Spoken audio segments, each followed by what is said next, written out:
अपर्याप्तं तदस्माकं बलं भीष्मभिरक्षितं पर्याप्तं तीदम् एतेषां बलं भीमाभिरक्षितम् अयनेषु च सर्वेषु यथाभागम् अवस्थिताः भीष्मम् एव भिरक्षन्तु भवन्तः सर्व एव हि। আমাদের সৈন্যবল অপরিমিত এবং আমরা পিতামহ ভীষ্মের দ্বারা পূর্ণরূপে সুরক্ষিত, কিন্তু ভীমের দ্বারা সতর্কভাবে সুরক্ষিত পাণ্ডবদের শক্তি সীমিত।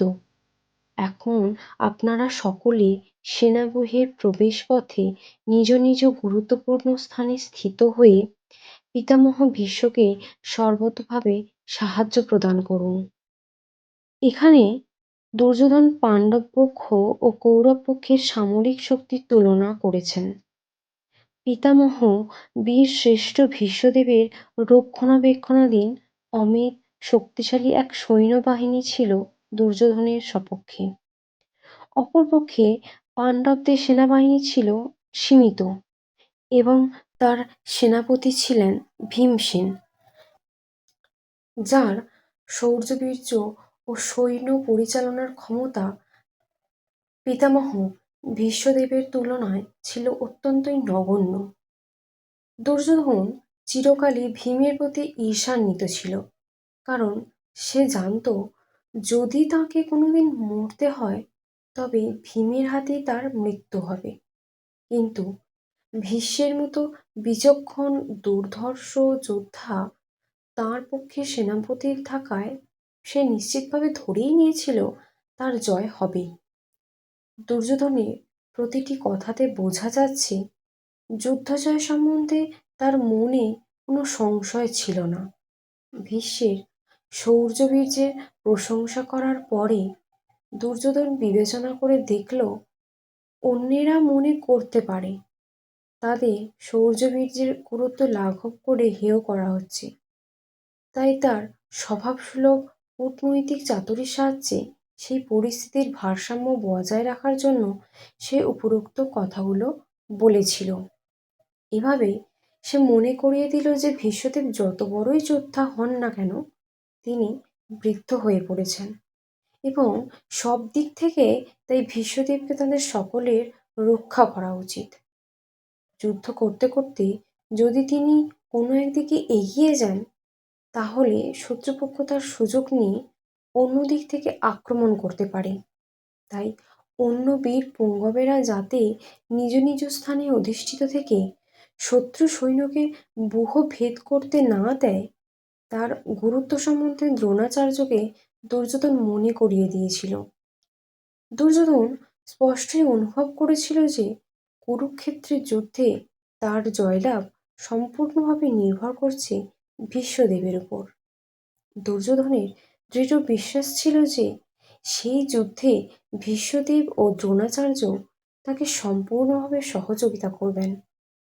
তস্য সঞ্জনয়নঃ হর্ষং কুরু বৃদ্ধঃ পিতামহঃ সিংহনাদং বিনদ্যচ্চৈ শঙ্খং দদ্মো প্রতাপবান।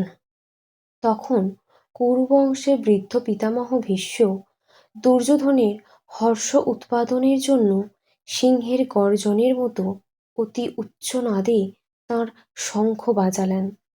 কুরুবংশের পিতামহ দুর্যোধনের হৃৎকম্প অনুভব করতে পেরে তার স্বভাবসুলভ করুণার বশবর্তী হয়ে তাকে উৎসাহিত করবার জন্য সিংহনাদে তার শঙ্খ বাজালেন। পরোক্ষভাবে শঙ্খধ্বনির মাধ্যমে তিনি তার হতচ্ছন্ন পৌত্র দুর্যোধনকে জানিয়ে দিলেন যে এই যুদ্ধে জয়লাভ করার কোনো আশাই তার নেই, কারণ ভগবান শ্রীকৃষ্ণ ছিলেন তার বিপক্ষে। তবুও ক্ষাত্রধর্ম অনুসারে জয় পরাজয়ের কথা বিবেচনা না করে যুদ্ধ করাই তাঁর কর্তব্য, এবং এই ব্যাপারে তিনি কোনো রকম অবহেলা করবেন না। এই কথা তিনি দুর্যোধনকে মনে করিয়ে দিলেন। ততঃ শঙ্খশ্চ ভীর্যশ্চ বাণবাণকগোমুখা সহসৈবাভ্যহন্যন্ত সশব্দস্তমূলঃভবৎ। তারপর শঙ্খ, ভেরী, পণব, আনক, ঢাক ও গোমুখ সিংহাসমূহ হঠাৎ একত্রে ধ্বনিত হয়ে এক তুমুল শব্দের সৃষ্টি হল। ততঃ শ্বেতৈর্হয়ৈর্যুক্তে মহতি সন্দনে স্থিতৌ মাধবঃ পাণ্ডবশ্চৈব দিব্যৌ শঙ্খৌ প্রদধ্মতুঃ। অন্যদিকে শ্বেত অশ্বযুক্ত এক দিব্য রথে স্থিত শ্রীকৃষ্ণ ও অর্জুন উভয়ে তাঁদের দিব্য শঙ্খ বাজালেন। ভীষ্মদেবের শঙ্খের সঙ্গে বৈসাদৃশ্য দেখিয়ে শ্রীকৃষ্ণ ও অর্জুনের শঙ্খকে দিব্য বলে অভিহিত করা হয়েছে। এই দিব্য শঙ্খধ্বনি ঘোষণা করল যে কুরুপক্ষের যুদ্ধজয়ের কোনো আশাই নেই, কারণ ভগবান শ্রীকৃষ্ণ পাণ্ডব পক্ষে যোগদান করেছেন। জয়স্তু পাণ্ডবপুত্রাণাম ইয়েষাং পক্ষে জনার্দনঃ।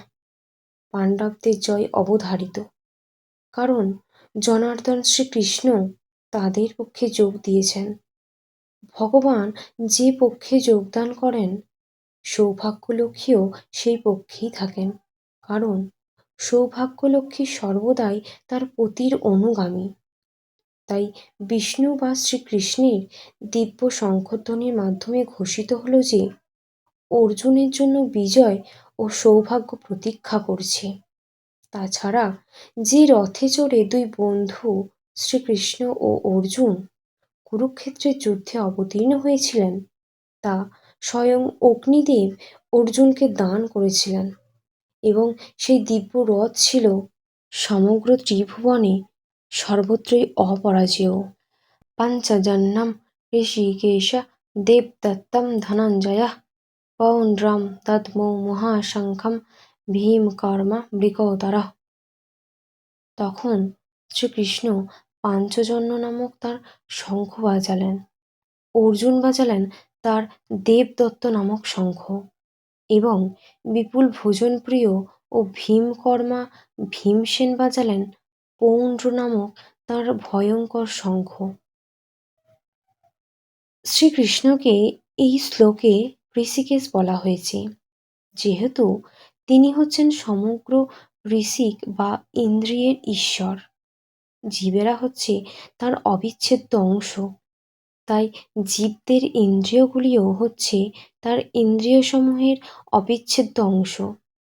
নির্বিশেষবাদীরা জীবের ইন্দ্রিয়সমূহের মূল উৎস কোথায় তার হদিশ খুঁজে পায় না, তাই তারা সমস্ত জীবদের ইন্দ্রিয়বিহীন ও নির্বিশেষ বলে বর্ণনা করতে তৎপর। সমস্ত জীবের অন্তরে অবস্থান করে ভগবান তাদের ইন্দ্রিয়গুলিকে পরিচালিত করেন, তবে এটি নির্ভর করে আত্মসমর্পণের মাত্রার উপর, এবং শুদ্ধ ভক্তের ক্ষেত্রে তার ইন্দ্রিয়গুলিকে ভগবান প্রত্যক্ষভাবে পরিচালিত করেন। এখানে কুরুক্ষেত্রের যুদ্ধক্ষেত্রে অর্জুনের দিব্য ইন্দ্রিয়গুলিকে ভগবান সরাসরিভাবে পরিচালিত করেছেন, তাই এখানে তাকে ঋষিকেশ নামে অভিহিত করা হয়েছে। ভগবানের বিভিন্ন কার্যকলাপ অনুসারে তার ভিন্ন ভিন্ন নাম আছে। যেমন মধু নামক দানবকে সংহার করার জন্য তার নাম হয় মধুসূদন। গাভী ও ইন্দ্রিয়গুলিকে আনন্দ দান করেন বলে তার নাম গোবিন্দ। বসুদেবের পুত্ররূপে অবতীর্ণ হয়েছিলেন বলে তার নাম বাসুদেব। দেবকীর সন্তানরূপে অবতীর্ণ হয়েছিলেন বলে তার নাম দেবকীনন্দন। বৃন্দাবনে যশোদার সন্তানরূপে তিনি তার বাল্যলীলা প্রদর্শন করেন বলে তার নাম যশোদানন্দন, এবং সখা অর্জুনের রথের সারথি হয়েছিলেন বলে তার নাম পার্থসারথি। সেই রকম কুরুক্ষেত্রের রণাঙ্গনে অর্জুনকে পরিচালনা করেছিলেন তিনি, তাই তার নাম হয় ঋষিকেশ। এখানে অর্জুনকে ধনঞ্জয় বলে অভিহিত করা হয়েছে। অনন্ত বিজয়ম রাজা কুন্তিপুত্র যুধিষ্ঠিরः নকুলः সহদেবশ্চ সুঘোষমণিপুষ্পকौ কাশ্চশ্চ পরমেশশ শিখণ্ডী চ মহারথः ধৃষ্টদ্যুম্নো বিরাটশ্চ সাত্যকী চ অপরাজিতः দ্রৌপদः দ্রৌপদেয়শ্চ সর্বশः পৃথিবীপতে সৌভদ্রশ্চ মহাবাহো শঙ্খান দদ্মো পৃথক পৃথক। কুন্তিপুত্র মহারাজ যুধিষ্ঠির অনন্ত বিজয় নামক শঙ্খ বাজালেন এবং নকুল ও সহদেব বাজালেন সুঘোষ ও মণিপুষ্পক নামক শঙ্খ।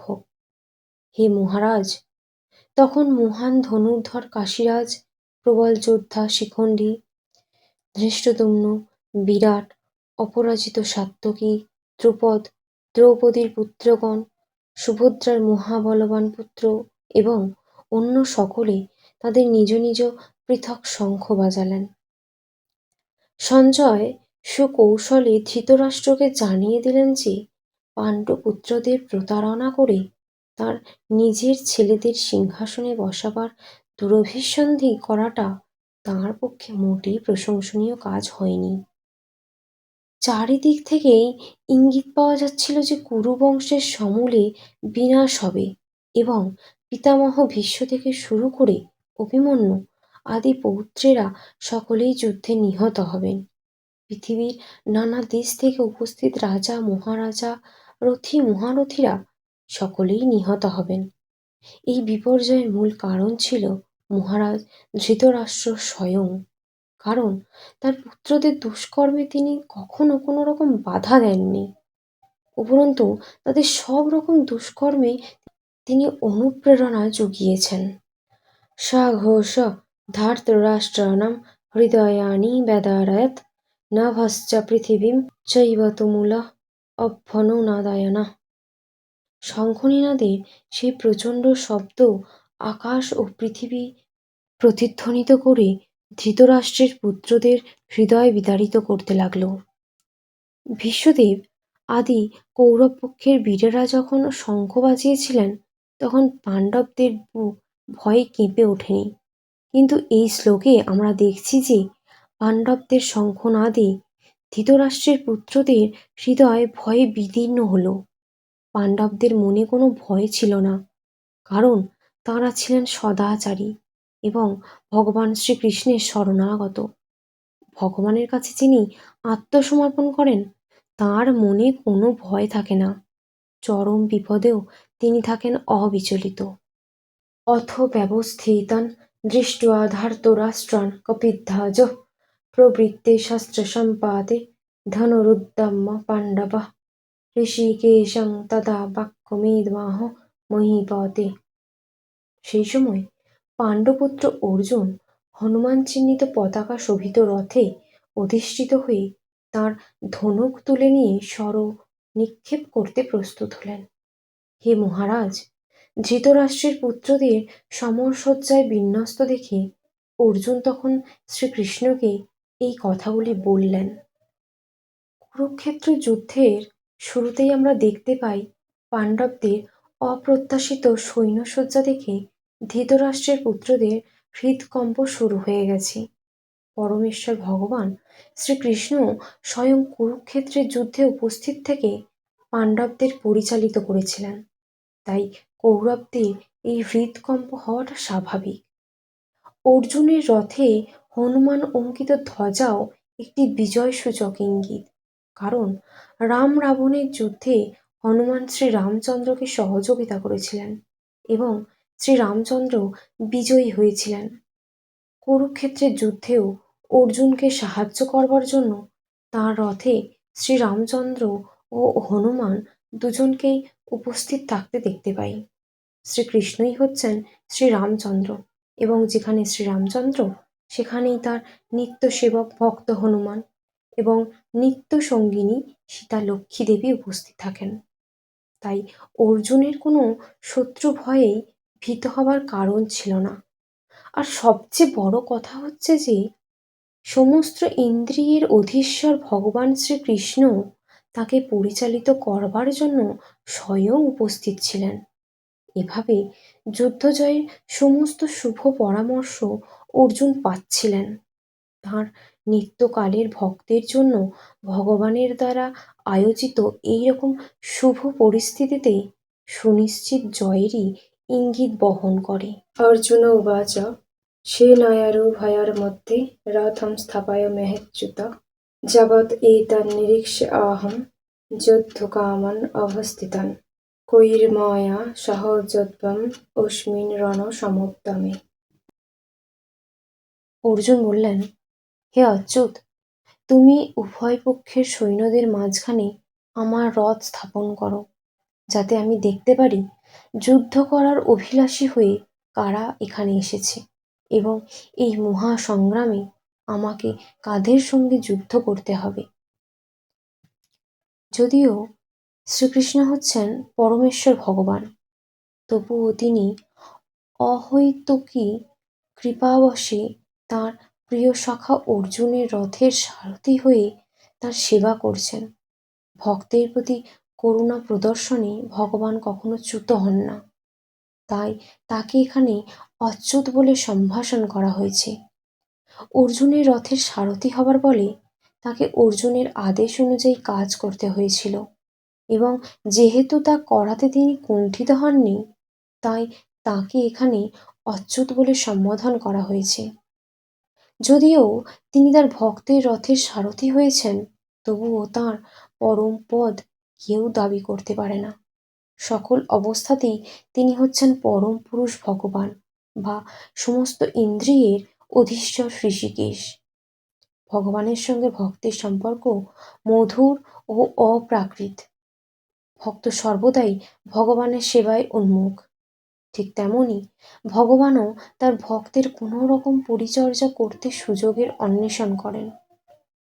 ভগবান যখন তার কোনো শুদ্ধ ভক্তের আদেশ অনুসারে তাকে পরিচর্যা করার সুযোগ পান, তখন তিনি অসীম আনন্দ ভোগ করেন। ভগবান হচ্ছেন সর্বলোক মহেশ্বর। যেহেতু তিনি হচ্ছেন প্রভু, প্রত্যেকেই তার আদেশের অধীন এবং তাই তাঁকে আদেশ দেবার মতো ঊর্ধ্বে আর কেউ নেই। কিন্তু যখন তিনি দেখেন যে কোনো শুদ্ধ ভক্ত তাকে আদেশ করছেন, তখন তিনি দিব্য আনন্দ লাভ করেন। যদিও সকল অবস্থাতেই তিনি হচ্ছেন অভ্রান্ত প্রভু। ভগবানের শুদ্ধ ভক্তরূপে অর্জুন কখনোই কৌরবদের সঙ্গে যুদ্ধ করতে চাননি, কিন্তু কোনো রকম শান্তিপূর্ণ মীমাংসা করতে অনাগ্রহী দুর্যোধনের দুর্দমনীয় মনোভাব তাকে যুদ্ধে অবতীর্ণ করতে বাধ্য করেছিল। তাই তিনি যুদ্ধের আগে একবার দেখে নিতে চেয়েছিলেন তার বিপক্ষে যুদ্ধ করতে কে কে সেই রণাঙ্গনে উপস্থিত হয়েছিল। যদিও যুদ্ধক্ষেত্রে শান্তি স্থাপন করার কোনো প্রশ্নই ওঠে না, তবুও যুদ্ধের আগে অর্জুন একবার সকলকে দেখতে চেয়েছিলেন এবং তিনি দেখতে চেয়েছিলেন এই অন্যায় যুদ্ধে কৌরবেরা কতখানি উৎসাহী ছিল। यत्समानं वीक्षेऽहं ये एते अत्र समागताः ধার্তরাষ্ট্রস্য দুর্বুদ্ধির্যুদ্ধে প্রিয়চিকিৎসবঃ। ধৃতরাষ্ট্রের দুর্বুদ্ধিসম্পন্ন পুত্রকে সন্তুষ্ট করার বাসনা করে যারা এখানে যুদ্ধ করতে এসেছে, তাদের আমি দেখতে চাই। এই কথা সকলেরই জানা ছিল যে দুর্যোধন তার পিতা ধৃতরাষ্ট্রের সহযোগিতা অন্যায়ভাবে পাণ্ডবদের রাজত্ব আত্মসাৎ করতে চেষ্টা করছিল। তাই যারা দুর্যোধনের পক্ষে যোগ দিয়েছিল তারা সকলেই ছিল এক গোয়ালের গরু। যুদ্ধের প্রারম্ভে অর্জুন দেখে নিতে চেয়েছিলেন তারা কারা। কৌরবদের সঙ্গে শান্তিপূর্ণ মীমাংসা করবার সব রকম প্রচেষ্টা ব্যর্থ হবার ফলেই কুরুক্ষেত্রে যুদ্ধে আয়োজন করা হয়েছিল। তাই সেই যুদ্ধক্ষেত্রে শান্তি প্রতিষ্ঠা করার কোনো রকম বাসনা অর্জুনের ছিল না। অর্জুন যদিও স্থির নিশ্চিতভাবে জানতেন যে জয় তাঁর হবেই, কারণ শ্রীকৃষ্ণও তার পাশেই বসে আছেন, তবুও যুদ্ধের প্রারম্ভে তিনি শত্রুপক্ষের সৈন্যবল কতটা তা তিনি দেখে নিতে চেয়েছিলেন। ॐ यदक्षरं परिभ्रष्टं পাত্রহীনং চ যদ্ ভবেৎ পূর্ণং ভবতু তৎসর্বং তৎপ্রসাদাৎ সুরেশ্বরা।